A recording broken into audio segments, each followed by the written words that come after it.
Welcome to Fast and Hard with your hosts, Coach Matt Tyner and Will Richmond. Hey, welcome back, ladies and gentlemen. Thanks very much for listening and continuing to listen. We are growing in numbers. It's really nice. I never thought we'd get to where we're at right now. I mean, Will's nodding his head going, Coach, we're doing something some people want to listen to. So that warms my heart. Keep doing that. Like I always say, though, remember, you've got the right, you've got the fast forward button. You don't have to listen to anything you don't want to. You can pick and choose on this particular podcast, because hopefully we're going to bring a couple big names to you so that you get a chance to meet and listen to some folks you wouldn't normally have gotten the opportunity to. Want to welcome back our guest, Michael Melnik, as he continues down the journey of the Energized Approach with us. This week is accountability. I don't know about you, but I struggle with accountability. It's not the easiest thing to point the finger, or actually point the thumb and not the finger back at myself. So I know that put a smile on Big Will. He's thinking about it, me and how fast I can fly off the handle. So all good on that aspect of things. We're going to discover exactly what we can do, maybe learn a new trait or trick to help us out, and maybe redefine accountability. That'll be the big thing for today. And then, ladies and gentlemen, I've got a special guest, and we're going to donate the rest of the show to him. We're not going to go real long this week. I'll give you my recap, of course, but we've got the privilege today to speak with the head coach of Harvard University, Bill Decker. He's a personal friend of mine, and he is just a gem of a coach. And I wanted to give you an opportunity to, listen to what it's like to work for and work at a place like Harvard University, and maybe understand his challenges, his belief systems, and what it's really like. So you'll enjoy this one, and then I'll give you the wrap up and we'll go from there. So can't wait to get started. 3, 2, 1, and we are recording. Well, now's the favorite time of the show for those that like baseball. Will's going to grill me and drill me in regard to what happened last week. Got any good questions for me, Will? Sure. So let's first talk about Niagara. What went well? I'll tell you what, as far as complete baseball games go, that was probably the best one outside of our Southern game when we won 11-1. I thought we really played well against Niagara. We did so many little things good. We took care of the baseball. We threw strikes. We hit extra base hits for power, and it was just a complete effort from our offense, defense, and pitching staff. So can't say enough about that. I think that shows us the type of team that we can be.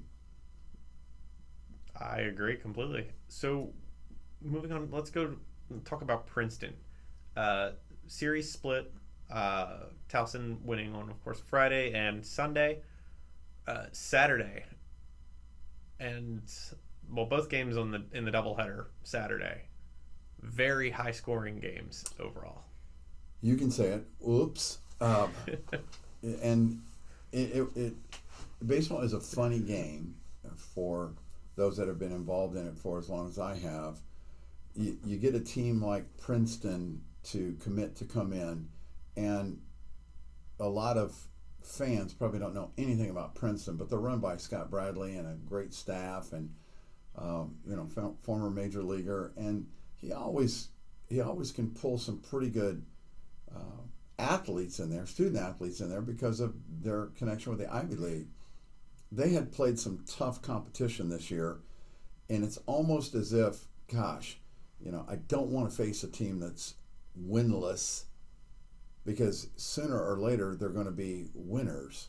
And we could tell from the video that we had been watching that they were close. If the ball bounces this way, they win a game. So instead of being 0-12, 0-13, they could have very easily been 6-5 and having beat Mississippi State, having beat Purdue. One of the last teams to lose a game was Purdue. They lost a VCU one-run game. They lost a walk-off to Richmond one-run game. So, people probably looked at Princeton and go, "Oh, pushover." We looked at Princeton like, this is going to be tough, And if you all noticed at all, their number 3 hitter has got 50 at bats and he's hitting 488. I mean, pretty good hitter, So, just like our guys, who got hot for us? Well, Burt Camper got hot. Okay, well, their first guy, Cummings, got hot. Another guy that got hot for us, McLaughlin. Well, so did Di Pietriano. He got hot too. So it was a bang-a-thon this weekend. And it was as if on Saturday I was telling our guys, whoever has the ball last that has a chance to score the touchdown will win today. So it was just a crazy, crazy weekend. Friday, the wind was blowing out, but not that much. It certainly aided some fly balls, but that was a close game until we finally put it away, right? And we win that game 9-6. Saturday, nip and tuck all the way through. Game 1, we're not exactly pitching it very well. We can't find the strike zone, and those days happen. It just does. And then all of a sudden it starts to snowball, because the one thing I try to tell our guys is you need 1-2-3 innings every game. Every game. You have got to give your defense some rest. You've got to give them, not just physically, mentally. In other words, every time there's a runner on base, a million things can happen, right? So you've got to slow that thought process down by going 1-2-3 every now and then and getting their team back out on the field. We did not do that in 18 innings of baseball. There was not 1-2-3 inning that day. So that meant we had to deal with traffic on the bases every inning. And you talk about a mental and physical grind. I understand the pitchers are throwing their tails off. We combined for over 400 pitches that day. Think about that. That's a marathon. You just ran 26.2 miles, but you did it on a baseball field. So for us to come back and win the game on Sunday, again, speaks volumes for the character of this team. And I think if you look at all of the positives from last week, certainly gives us some building blocks to build on. I was going to say that you kind of jumped ahead to my next point, that transition from a 21-8 loss on Saturday into a 6-5 win on Sunday. And it was a 6-5 win that, we got the lead, we held the lead, we played well, we played under pressure, we played under duress, and won. We needed a big game on the mound, and we got one from Nick Ramanjulu. I mean, he went 7 innings strong. He had 1-2-3 innings on his own, and then, Jake Pekalunas goes in and gets a save. So, but not without suspense, and that's a good thing. You have to be, as I've told our guys before, if we were in golf, if we were golfers, all we would want to do would be in a position on Sunday to make a 3-foot putt to win. Are you going to make that putt all the time? Answer is no, you're not. It's going to lip out. It's going to roll to the left. It's going to roll to the right. You didn't read this break just right. But you got to be there. You got to be there to even attempt the putt, right? Okay, well, on Sunday, that's all we wanted to be. Let's just be in a position to win. And they answered the call. They did a phenomenal job. I was so proud of them that day. And to top it off, we had 12 little leaguers out there. We had all their parents and grandparents, and it was just for a pretty bad weather day. I know it was mid-50s, but there was a 20-mile-an-hour wind blowing in this time. So all the offenses had to change. Loft was not going to work that day. And Towson was the team that hit the line drives everywhere all over the park. So that was very good to see. And I'm telling you, I like where we're at. We got to tidy up some things, obviously, but we're only 20 games in. So we're about to get to that halfway point. We're a little ahead of last year's schedule, and I think we're going to be okay. The problem is, or not really a problem, the challenge is, from what it looks like, everybody in our conference is doing the same thing. They are starting to separate a little bit. Charleston, big win over Texas. UNCW wins a series against Ohio State. So that's pretty good baseball, which we already know. Northeastern beats Clemson. Northeastern sweeps North Carolina State. We understand where we're at, right? So, pretty good conference. Our goal is to make it to the tournament. We don't care what spot we get into. We just have to be one of the top 6. So, yeah, it's going to happen before we know it, right? Oh, yeah.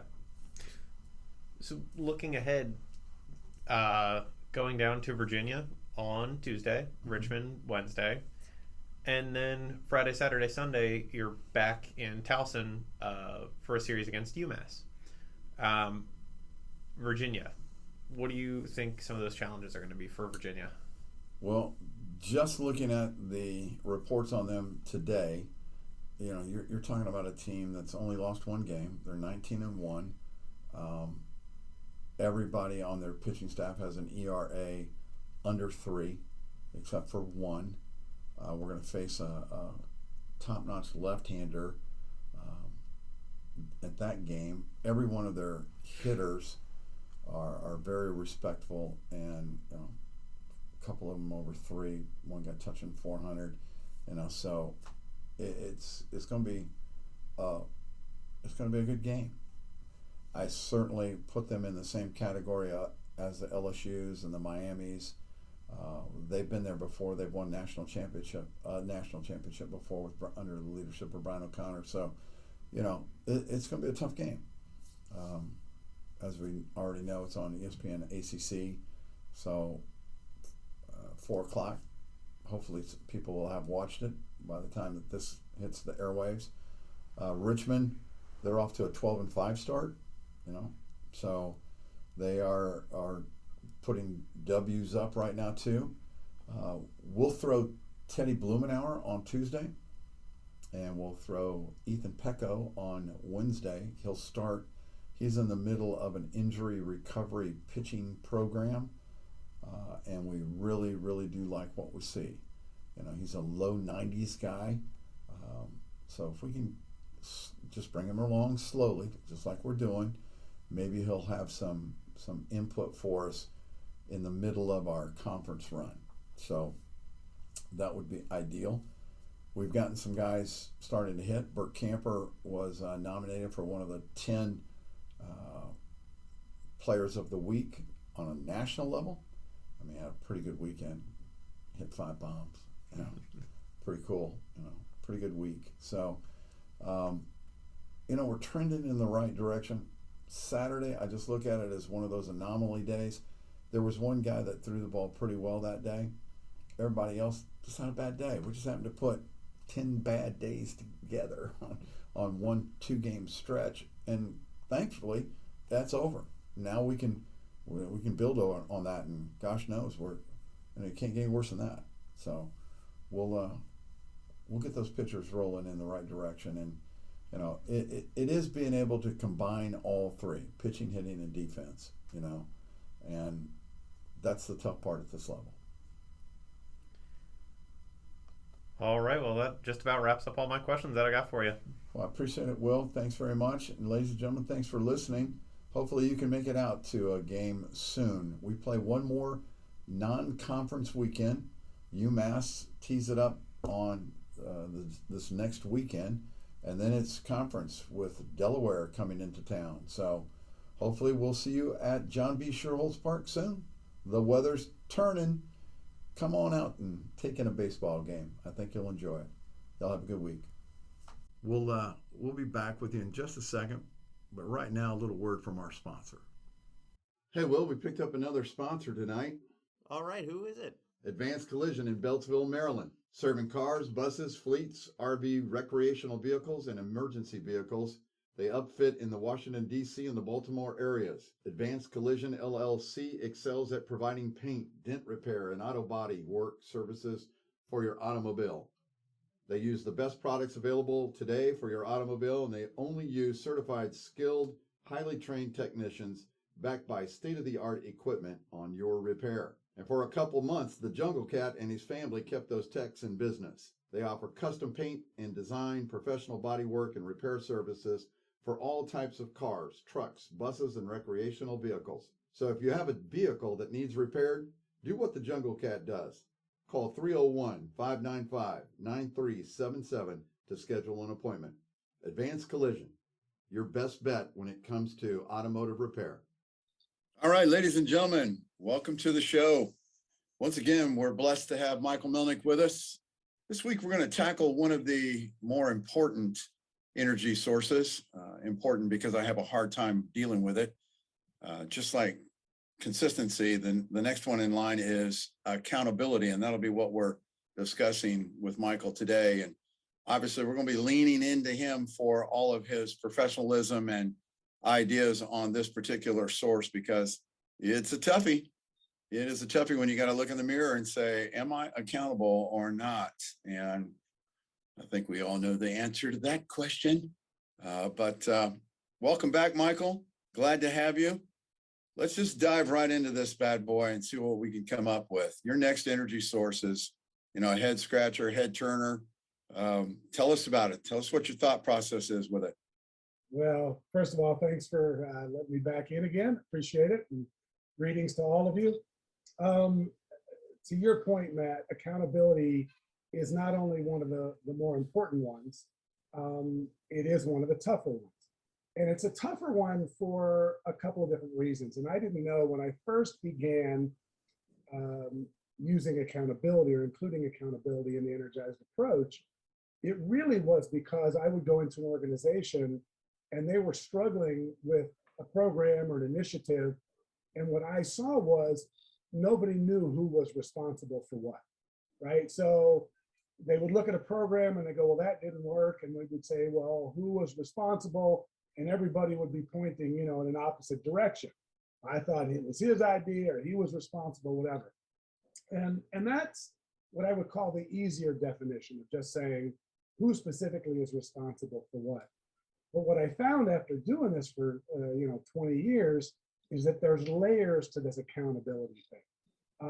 So for example, when we think of accountability, there is this nature to think of it as this heavy kind of almost a negative connotation to it, right? That accountability is a bad thing.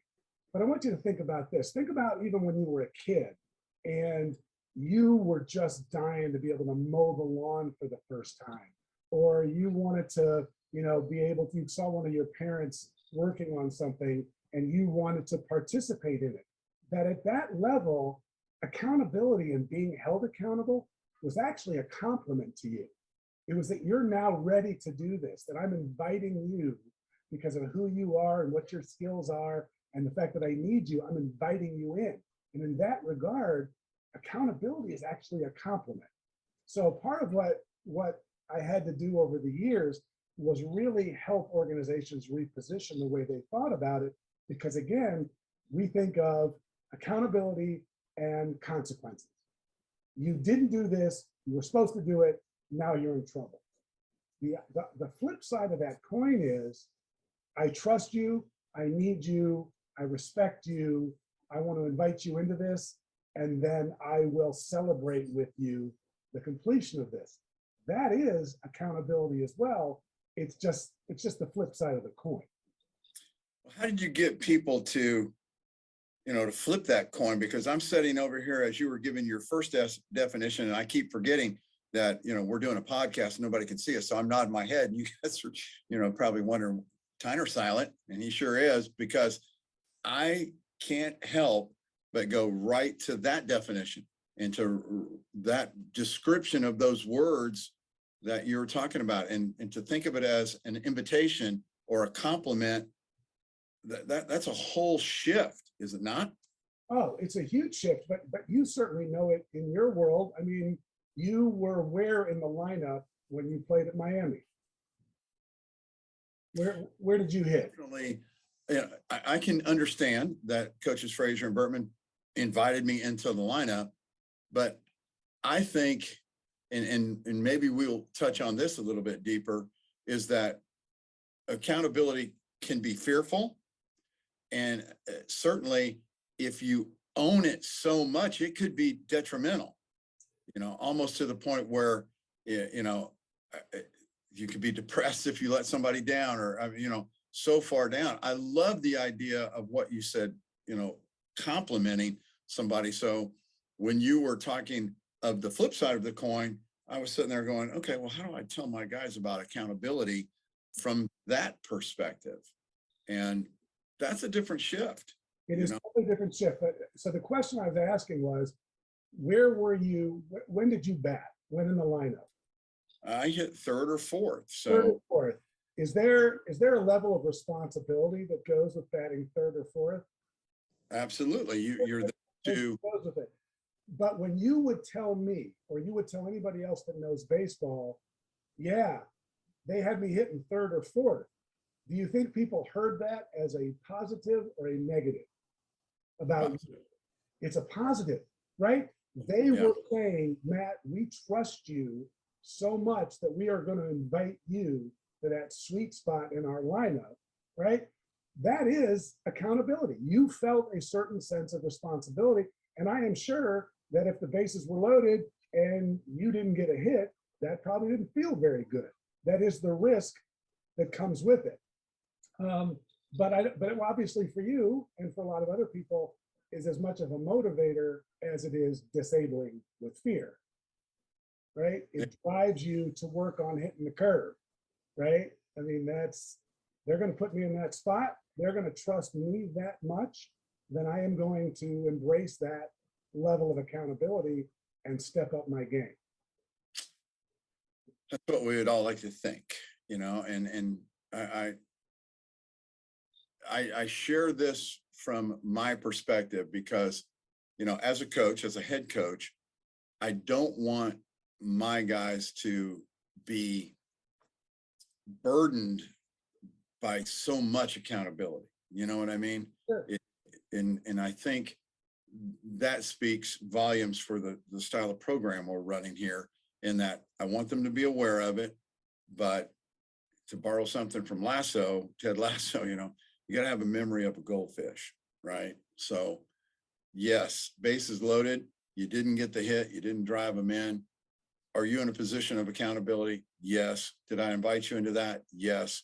But man, oh man, realize that 7 out of 10 times you're going to fail. 3 times out of 10, you're probably going to be successful, more like 2.5. And is that a level of accountability that you can live with? Well, so let's add, again, this is where, accountability, at least for me, is so much fun because of all the layers. Now, you're the head coach. What is your responsibility? What level of accountability do you have of putting the right player in the right spot in the lineup, right? That's now going, I trust you, coach, to be making the best decision. If you don't think that I should be hitting third or fourth, it might be because you don't think I'm ready to take on the accountability that does come with that spot. Not just, am I a good enough hitter or not? I may be a great hitter, but I don't respond well for those 7 out of 10 times that I don't get a hit. So I'm not ready for that spot. But that's a coaching decision, and that's accountability that is laying on your shoulders. That's correct. That would be one of those layers. And, it's if there's one thing that I really do enjoy, is running the lineup options, through my mind and through my brain, and seeing almost every opportunity that could arise. Where do I want this guy hitting? Where do I want this guy hitting?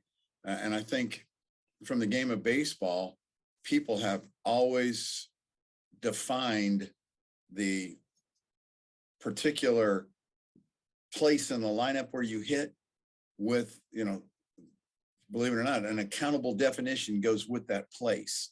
What I'm trying to do is erase some of those accountable definitions in that lineup and just say, hey, here's what I'm talking about. I want this guy to get this number of at bats, because at this point in time, I think he's probably one of our better hitters.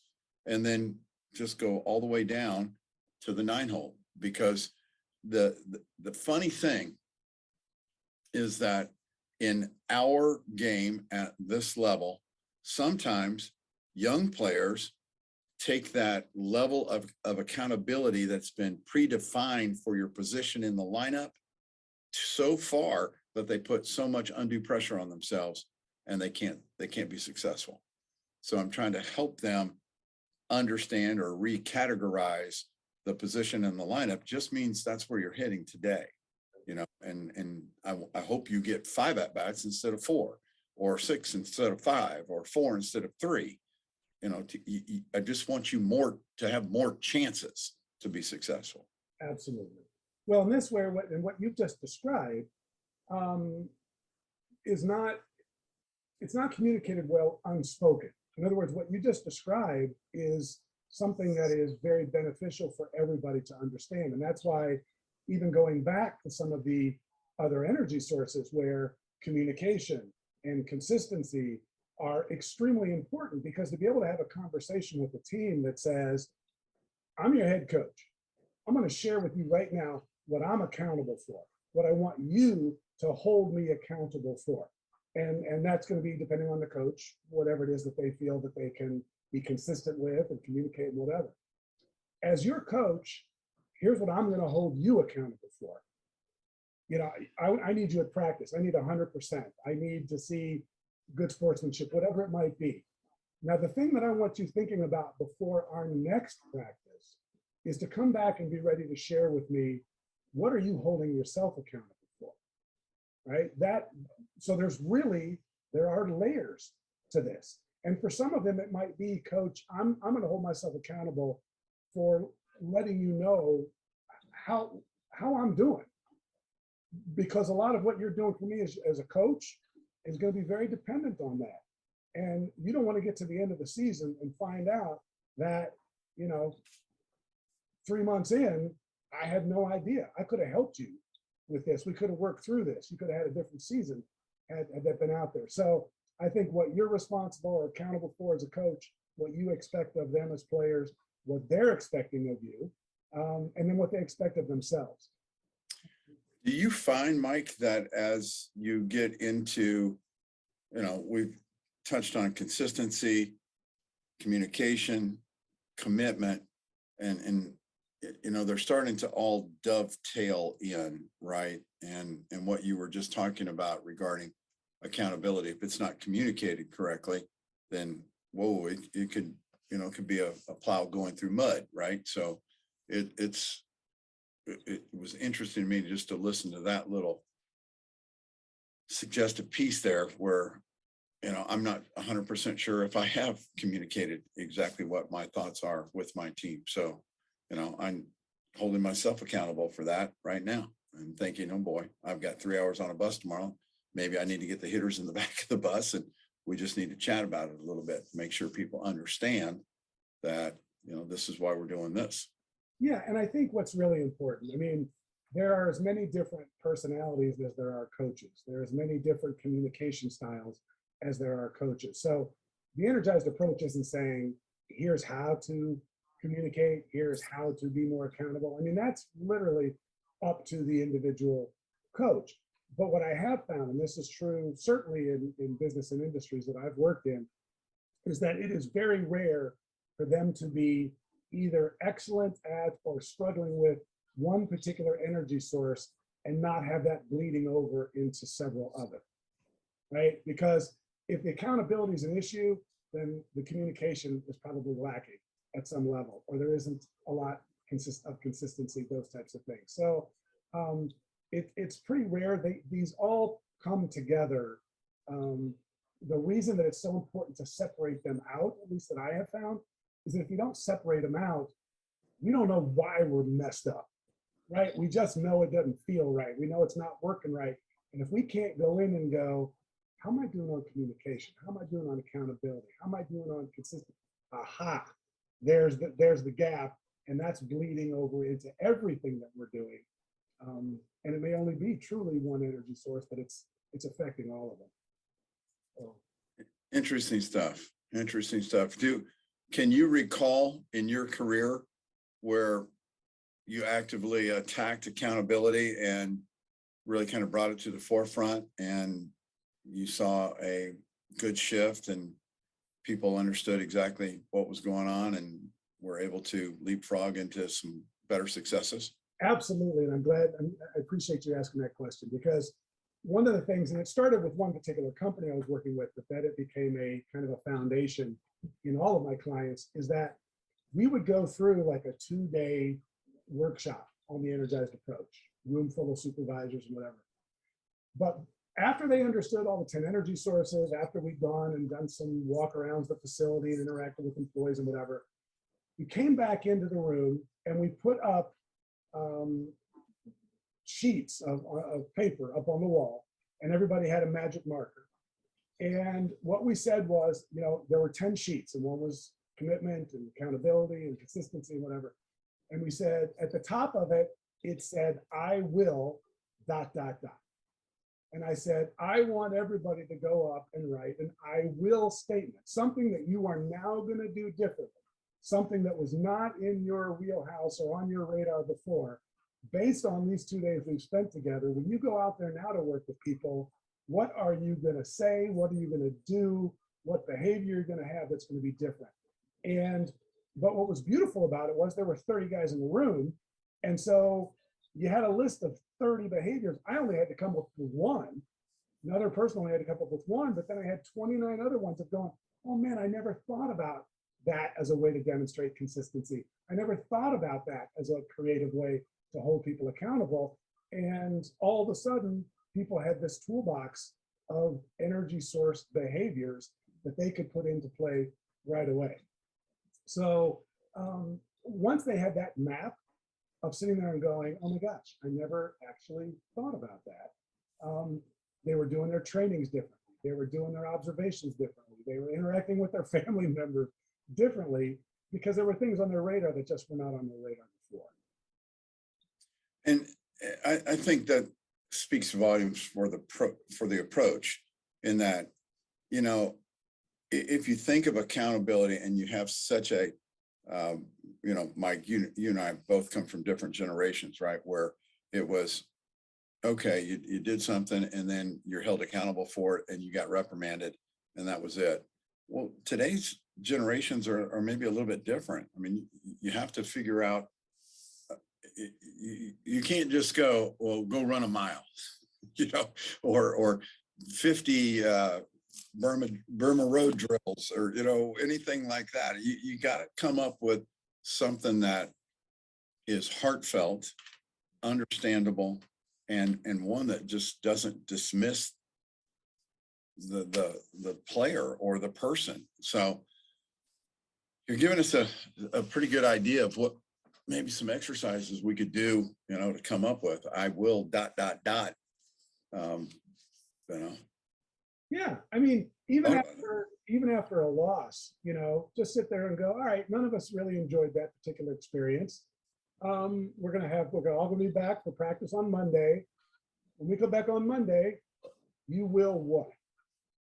Let me tell you what as your coach, what I learned from that, and now that I'm gonna do on Monday. And you don't even have to say it out loud, just think about it. And if we did that in our relationships, you get in a fight with somebody, a spouse, significant other, you don't like how it goes, you know what? The next time this happens, I will, boom, I'll listen better. I'll be more respectful. I'll do something it's what allows the other person to feel good about coming back in and doing that with you again, is because you're demonstrating not that you're going to get it perfect, but that you want to do it better. Love it. Love it. I'm glad you brought that into the personal side too, because, you know, we can rap all day long about professionalism and corporations and the whole 9 yards, but the one reason why I'm bringing you in on this is because I want people to understand that there is I hate to use these words, common sense side to it, but gosh, this approach can really work for you in your personal life as well, you know, and living proof. You know, when Laura and I got remarried in 2011, I just said, okay, this is what we're going to do. You know, we're going to work better on our communication. I'm going to be more consistent. And I challenged you to introduce this to, you know, to the layman, to individual people. And you're right. I had never thought from an accountability standpoint to just throw that out there to my team and or to my staff and or to my family and just say, hey, if this ever happens again, I will ... you know, fill it in. So very good point there, young man. Very good point. All right. Well, I've laid the gauntlet, Matt. And so my question is, before our next podcast, you will what? Well, before our next podcast, we'll continue to, you know what? I'm going to have Will say more than 2 words during the next podcast. How about that? We'll start with baby steps. Beautiful. Beautiful. All right. Will, you got that covered? Can you just say 1 word today? I'll do it. I'll do it. 3. He's already broken rank. That's okay. Hold him accountable. That's right. Well, Michael, thank you so much for sharing with us today. That was some good stuff as usual. And I think that I can apply this one just like I did consistency. You know, we went after small battles last week and had a pretty successful week, went 3-2. So, you know, now we're off and running. So I will ... We'll figure that out for sure. Coming back next week. Of course. Thank you so much for the opportunity. Nice talking with you, my man. Hey, have a great week, Michael. Thank you very much, you guys. Ladies and gentlemen, that wraps the Energized Approach for this week. Hope you come back and hear us next week. We'll go after respect next week. That too will be an interesting one for all of us to discuss. Thanks again, ladies and gentlemen. Thanks again to Michael Melnik. Go be that professional that you are, sir. Good to see you. Thanks, Matthew. Talk to you soon. All righty. Bye-bye. We'll be back with you in just a second, but right now, a little word from our sponsor. This segment's brought to you by Towson alum Chris Russ, your real estate specialist. You can find Chris at chrisruss.com or call him at 410-908-7723. Chris specializes and takes great pride in helping others relocate to new towns, as he once did over a dozen times while pursuing his dream to play Major League Baseball with the Texas Rangers. With many buyers flooding the area due to the great schools, strong job economy, and a robust defense industry, Chris has teamed up with lenders that specialize in VA loans and a home inspector that served our military proudly.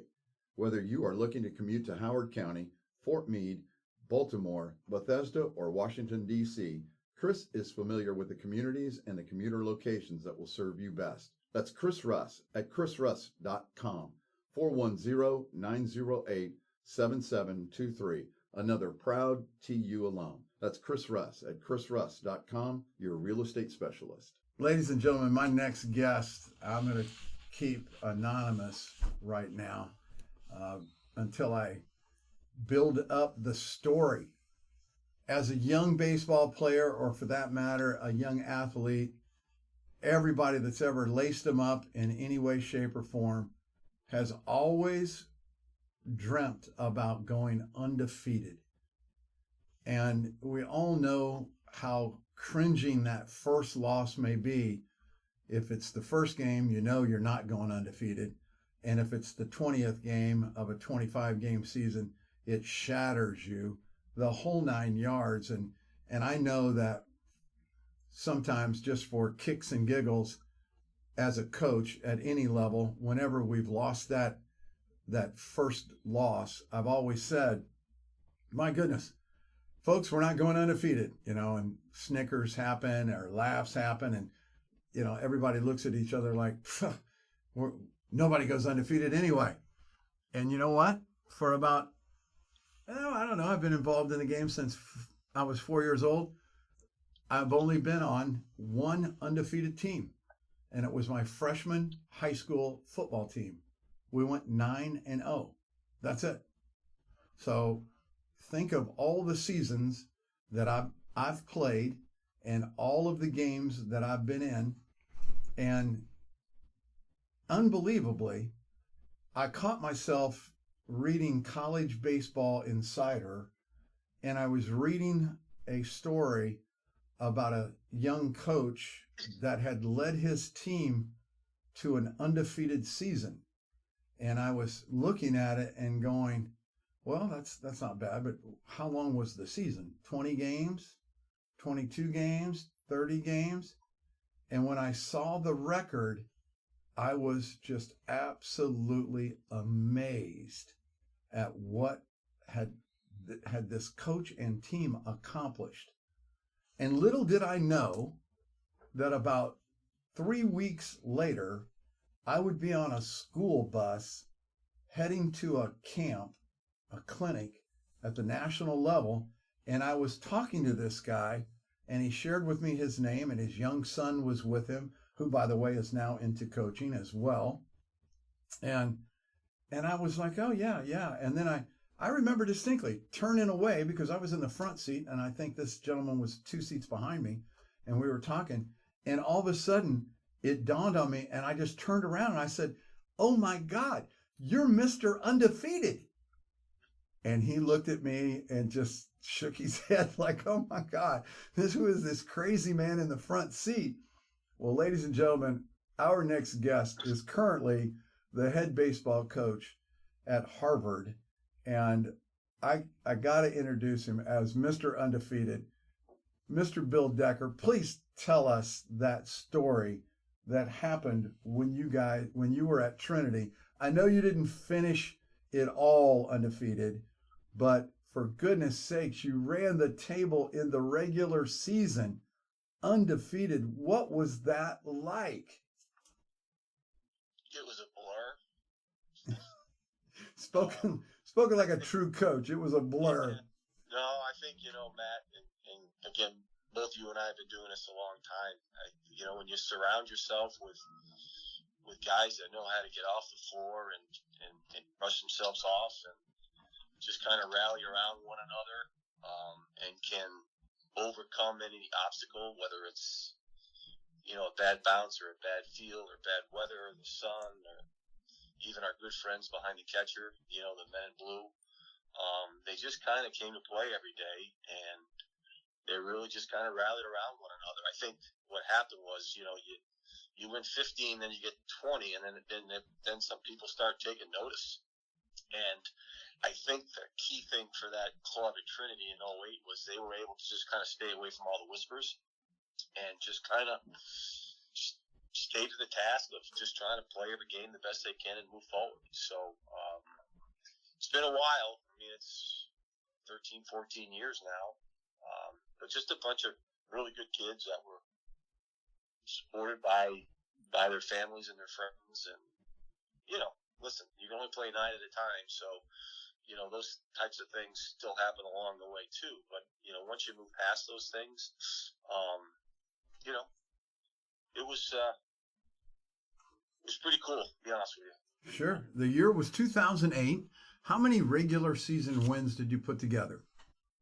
So it was 30-something. Then you had the regional, or then you had your conference tournament, which was, I think we went right through that with 3 games and then 4 games in the regional. So we got to 44 on championship Tuesday or Monday or whatever it was back then. Actually lost the first game by a run and literally had, you know how it is.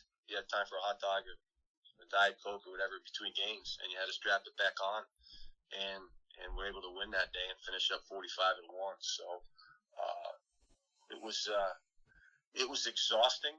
I still remember chatting with my athletic director, and my wife had flown out with, at that time, my two young girls the night before. And, you had to play that second doubleheader, so or that second game just kind of lengthened the day. It was just, I think we went to dinner about 8 o'clock, but I think it was about an hour and a half of just putting your feet up and just taking it easy. Oh, my gosh, yes. I mean, to be crowned a national champion at any level, anywhere, is just special. And like I said before, I was undefeated 1 year as a freshman in high school playing football. I really only won 2 big things after that. I mean, the chances of winning, as well as I do, everybody that straps it on this year in Division I baseball is going to go home a loser, with the exception of one team. Right. And there's 301 of us playing Division I baseball right now. Yeah. So and you know how it is. It's like you get to the yard and people tend to chirp a little bit. People say, "Oh, they're not very good," and all that stuff, which it is what it is. And I said this from the first day, we went and won the national championship. I never said we had the best team in the country. All we did was win. So if that's okay, then I'm good with it. So, absolutely. I'll let those other people, take care of what they need to Sure. say. Well, tell us a little bit about Bill Decker from a personal perspective. You obviously went to college. Where'd you go? I went to a Division III school in New York, Ithaca College. Okay.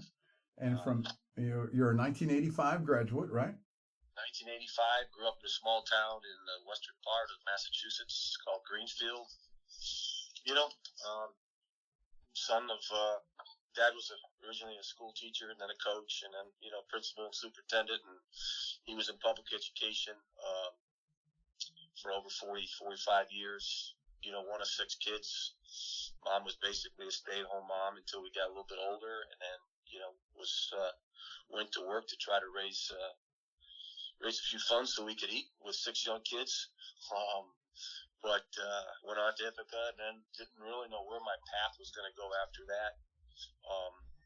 Ended up taking a teaching job at a small private school up in Exeter, New Hampshire, and just kind of, you never know where your path is going to be. You just want to be around good people and good places, and Exeter was a good start for me, and lo and behold, 36 years, now I'm talking to you on a podcast from my basement, and find myself at Harvard, and really enjoying still what we all do, which is to be around young kids. Absolutely. You started your coaching career, kind of took you 4 years to kind of land in coaching. Is that about right? Yeah, I wasn't sure what I was going to do, whether it was, I was actually offered a graduate assistantship coaching football at the University of Kansas. Wow. And my friend, now my wife, said, "Listen, I'm not Dorothy. I don't wear red shoes, and I'm not going to Kansas." So we ended up at Exeter coaching 3 sports. Basically running one of the floors in a private school dorm. And it was just Matt, was just a 8 to 9 month commitment. I then went back to Deerfield Academy, which was in the neighboring town where I grew up, and actually ran an equipment room while coaching 3 sports, again, football, basketball, and baseball. And then just kind of came home one night and just wanted to get back into that college scene. So ended up taking an internship, not making a lot of money, down at Wesleyan, and then moved on, was offered the head job at McAllister. I was there, my wife and I were there for 1 year to the calendar date. Was offered the job at Trinity, and again, back then, coaching 2 sports, baseball and football. And then landed there for over 22 years, and and then in September of 2012, ended up accepting the job at Harvard, which I can't believe it'll be 10 years. it's just crazy how time flies. Oh, absolutely. And so true when you speak in terms of time actually flying, because like yourself, I can sit back and go, how many years have I put in this? It sure doesn't seem like that long, but that's the one thing that we can't stop. We can't change. We can barely control it. When you think about it, Coach T, we can't control how we met, but sure enough, it was down there at that Southern Maryland camp with Jerry Wargow, right? That's correct. Yeah. And since that day, whatever year it was, I can't remember, quite frankly, but we've had a really good relationship, and then you still stay in touch. I know with my son, which is, from a dad's perspective, is just awesome, because I know how much he admires you. So you just never know who you're going to kind of come in contact with, and then where these relationships are going to end up. So it's been good. Absolutely. I get a chance to sit back, and unfortunately now everybody's younger than me, yourself included, and not by that much, but you're still younger, and I get to look back at your accomplishments, and I can think of, obviously, if you look at the Power 5 schools, it would be fun and great to potentially get into something like that. But do I need it? No, And then I look at the Ivy setup, and I never really gave the Ivy League the credit it's due until I got to Richmond.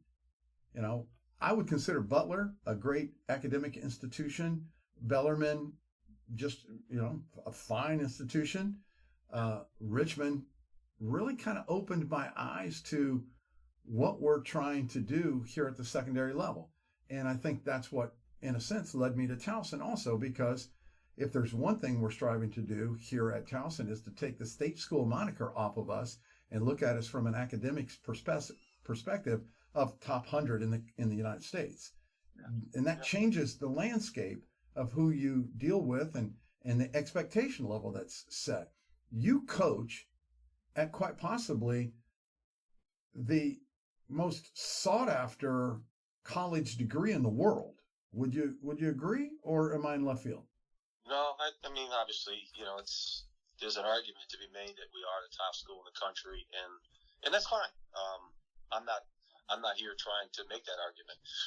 I'm just very fortunate to have been afforded the opportunity to say yes to something like this, and quite frankly, I didn't know where it was going to go. I mean, kids are still kids.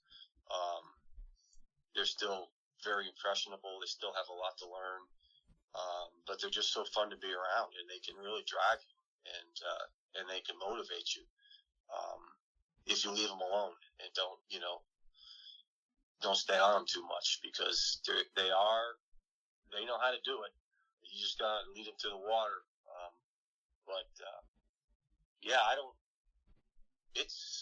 It's just been an interesting run, especially the last couple of years through COVID, and everybody kind of trying to tear down what the Ivy League did or didn't do. And for me, along the way, it was trying not to give a false sense of hope to our players. But at the end of the day, when they pulled the plug last year, our players had to accept it. And I thought they did a great job and did whatever they had to do, remote or otherwise. And, here we're back playing after, 720 some odd days, and we're having some fun again. Absolutely. And for those that don't know, Bill is speaking to, 2020, March 12th was the day of reckoning when everybody's program was essentially shut down under the auspice that in 2 weeks we would review it, and then it never came back.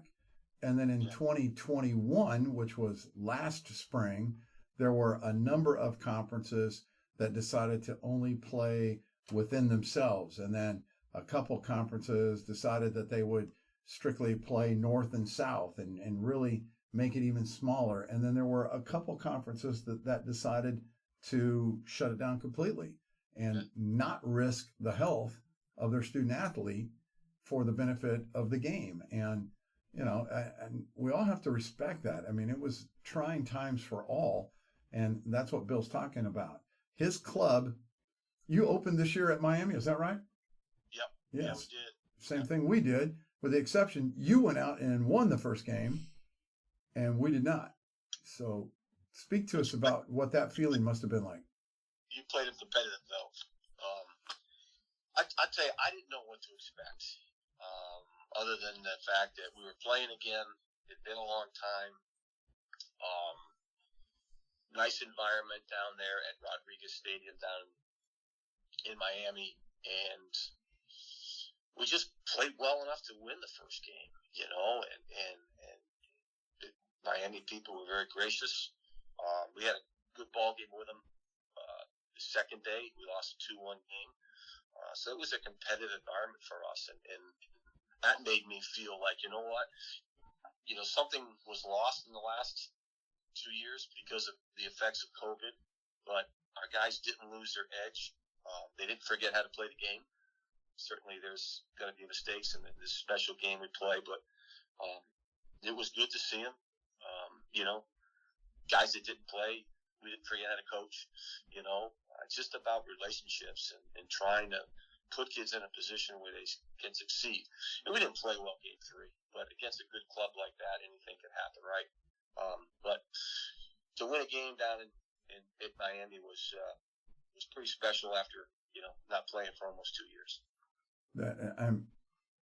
I just really didn't think about it like that until you said till after 700 days.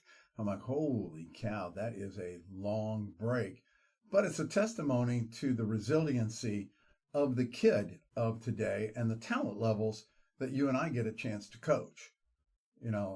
People ask me all the time, well, which team would win? Your Miami team from 1980 or this Miami team? Or, how would your team fare?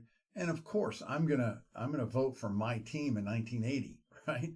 But the guys are bigger now. They're stronger now. Pitchers, by and large, throw harder, faster, sharper breaks, better change-ups. The athlete of today is a special breed. And I don't know if you feel this way, Matt. And again, the two of us have been between the lines for a long time. I don't know whether it was 15 or 20 years ago. I thought that we got too mechanical in this game, and you had to do it this way, you had to do it that way, and it was almost like you kind of started taking the athlete out of the baseball player. Whereas now, I just think, man, if a kid can play, refine it a little bit, let him play. At least that's I've taken that approach. I mean, there's just not one way to do it, and kid's got to be athletic, and he's got to be able to use whatever he has in his toolbox. But again, I don't know if it's just me or just the way the game has evolved. Look what's at our fingertips these days with all this analytical stuff, which I'm not an all-in guy on that, but I do think there's a use for it. But we didn't have that stuff years ago. Well, and that speaks to part of my, what word am I looking for here? My pedigree in that, yes, we never had that stuff, and we seem to have done just fine back then. You know what I mean? And now we have it, and we're still doing just fine. And to continue to speak to what you said, I'm not and never have been a cookie cutter. Our sport is one of the most individualistic, team-oriented sport that there is. In other words, I can single-handedly lose a game. I can single-handedly win a game. I can, but at the same token, if my team doesn't support me and play with me, then I got no shot, and vice versa, So what a paradox or paradigm that we're part of, and none of us do the same thing in this game. I can throw a ball 93 miles an hour, and my spin rate's going to be different than yours, which means my ball's going to move more than yours. I can throw it higher than yours. You can't throw it. All of those things are just incredible about this game. And like you said, we've been in between the lines for a long time, and I call it vertical chess. That's what this is. Yeah. Vertical. And I shared with you before we went on the line too, Coach, that our club's out in California right now, and I'm sitting home, right? And that's been different. But what a thrill it's been to watch our guys on ESPN Plus, the last 3 days. You just have a whole different perspective watching it as opposed to being in the dugout, right? And I've gotten a bunch of calls, and I get it, Coach, we miss you and all that stuff. Well, guess what? Maybe you don't miss me because you just won the last 2 ball games. So, just keep on doing what you're doing, and once I get to this quarantine situation in a couple days, I'll rejoin the club. It's been a special thing for me to watch it, and I've taken a million notes, Sure. So usually they're on the back of my lineup card. Now it's in a book. So, but it's been interesting, and it hasn't been earth-shattering either. It's just been things that you observe in the dugout, things that you can observe as a spectator's eye are sometimes not in sync with one another. Oh, definitely. I mean, I have the benefit of a couple, what I would call baseball enthusiasts that watch our games, and after I summarize with my team, I quickly go to those resources and say, what do you got?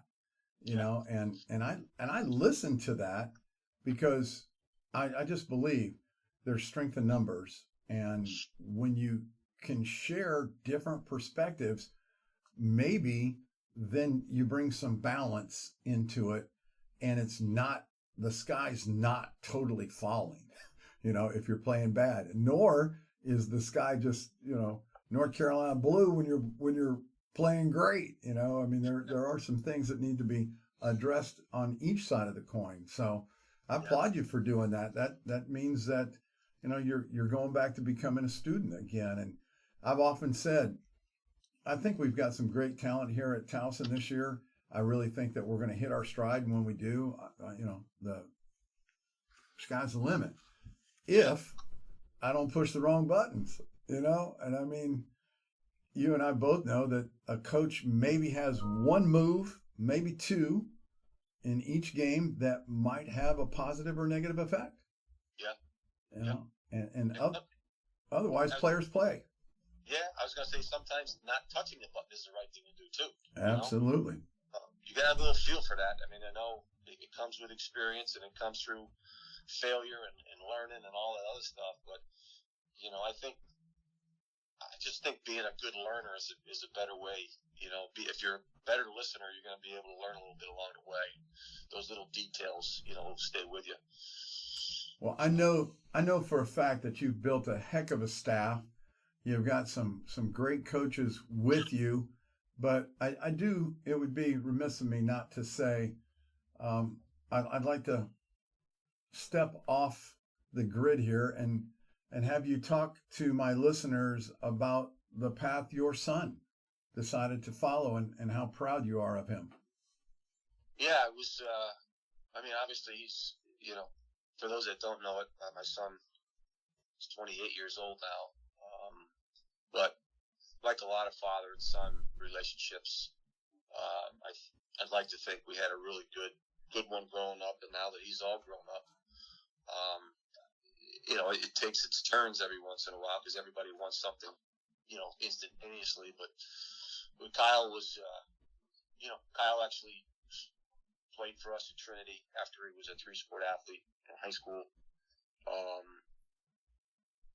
Chose that path, and then after his freshman year, I decided to leave. I think that was pretty hard on him because one of the things that he wanted to do was, stay in the same dugout. And, he'd grown up with that Trinity program and felt that, he could contribute to its next success level, which he did. I mean, that his freshman year, we went to the regional. We were a game away from going back to the series, into the tournament. but anyway, he stayed there for another year, and then went to Oberlin College outside of Cleveland, Oberlin, Ohio, and one thing led to another. They had a good squad. They went to a regional at Oberlin, which is fantastic for that club. And I kind of always knew he'd want to get into coaching. He went overseas and played in Belgium to get some experience, and went to Australia and played. When he got back, he became a volunteer at the University of Massachusetts under Coach Matt Reynolds. He was there for a year, and I think it was the fall of 2018. Our volunteer left to go to Rutgers, and Kyle called me and said, "I'll be up tomorrow." And I'm like, "What are you talking about?" He goes, "Well, you need a volunteer." I said, "Yeah, I'll look for one." He goes, "No, I'll be there tomorrow." So, you might want to have this conversation with Coach Reynolds first. But anyway, one thing led to another. Kyle came on board. I kind of flipped the infield position to him. He got involved with the hitters with Coach Brian Stark, and it's just ironic how it worked, And then that next spring is when we, we're in the dugout together and won that Ivy League championship, which was the first one in a long time. And then COVID hit, so the next fall I said, "Hey, listen, you got to find a full-time job." He got one out of Dayton with Coach Jason King. I don't think he really wanted to go, but he had to go. It was a full-time job, and there was nothing here. So 2 years later, he's still there and trying to get after it, on the diamond out there in Dayton. But I think with Kyle, he's going to create his own path. I mean, certainly he had an opportunity to coach with us at Harvard. But he created that path for himself. And just like he's created the path at Dayton, and then who knows where his next move is going to go, because that's what we do in this profession. Get some experience and keep on moving. But I'm proud of him. He's a good infield guy. He's a good hitting guy. I think it's the other parts of the job that we all went through, to follow up with recruiting, just the day in and day out details, which can become monotonous at times, but nonetheless need to be done. But in terms of a field coach, he's really good on the field with players. And I've watched him from afar and heard enough things too, where he's becoming and is more detail orientated off the field in terms of the other parts of the job that nobody sees. So excited for him. Like anybody else, he wants to get a paycheck, but just got to keep on working your way through it. And you never know where you're going to end up. But so just do the best you can in the situation you are, wherever you are, and then that'll open up doors. But for every door that closes, other doors will open up along the way. So proud of him, humbly. He's my kid. You've seen us in action, Maddie, so we have a good relationship, and I just want to make sure he takes care of himself. And I don't mean that he doesn't. This profession can wear on you, and if you don't handle it well with your diet and sleep and nutrition and everything else, sometimes that can take its toll on you. But he's done a good job so far. Yes, he has. And that's it's very warm, and it touches my heart to hear you speak of your son so graciously. And I think that talks about the type of coach you are, because I would put you in that same category with me. I firmly believe that you're a father first and a coach second, and I think people see that, or at least I do, and I would just say continue doing that. Your relationship building opportunities are the things that are, you're in a special situation. You very well may be coaching the next president of the United States. So, if that happens, you have better treated that guy pretty nice. So. Yeah. Okay. Our relationship business. I think people that know me know that I'm kind of a background guy. I don't like to be out front, but you can lead different ways, and you don't always have to be, the first guy out. And then people notice what you wear, and there's the Harvard guy and this and that, which is fine. It's just not my style. I would rather focus and put all of our energies into our kids and let them be the forefront. So same thing with our staff. So I think they're doing a good job, and I'm happy. Oh. Happy for them. I told our players, when I got shut down because of COVID last week, that you got to trust people, and I trust my staff, and I trust you guys. So go out there and just do the best you can. It's all anybody can ever ask. Absolutely. Well, big fella, I know that we have run a little over my 20 minutes with you. I'm sure you're busy and you got to get back to doing some stuff, but hopefully you continue on the mend with COVID. You've got an upcoming series with UCLA this weekend. Good luck to the Crimson. You're traveling on Thursday, right? I'm gonna leave Thursday, and we play Friday, Saturday, Sunday, then come back and we open up to Cornell. I did want to say one thing, Coach, if you let me, that Sure. you're a very special person to a lot of people, including myself and my son. So I really appreciate what you're doing. I appreciate, how we met and how we continue to kind of touch base here, which is sometimes not always easy. But keep on doing what you're doing. Think about you often, and best to you and Towson and everybody you're associated with down there. And likewise with you. Ladies and gentlemen, that's the 2019 Ivy League Coach of the Year, the 2019 NEIBA Coach of the Year, Mr. Bill Decker, Harvard Crimson's head coach. Continued success, my friend. Good luck to you and to all of your staff and players. And go get them. God bless you, my friend. God bless you too, buddy. Love you, man. Be good. Bye-bye. Bye-bye. We'll be back with you in just a second. But right now, a little word from our sponsor. Hey, well, it looks like we've got a new sponsor, and the Jungle Cat would like to thank the fine team at Capital Seaboard, the top distributor of fresh produce and seafood in the Mid-Atlantic region. Capital services the top chefs in restaurants, hotels, caterers, and kitchens from Philly to Richmond. They're a chef-driven, highest in quality company, proudly serving the region with over 90 vehicles delivering 6 days a week. And thanks very much for that sample of lump crab meat. Can't wait to dive into that after tonight's show. What do you think, Will? You ready to try some? I'm ready. Great. Well, thanks again to the people at Capital Seaboard for their fine and continued sponsorship.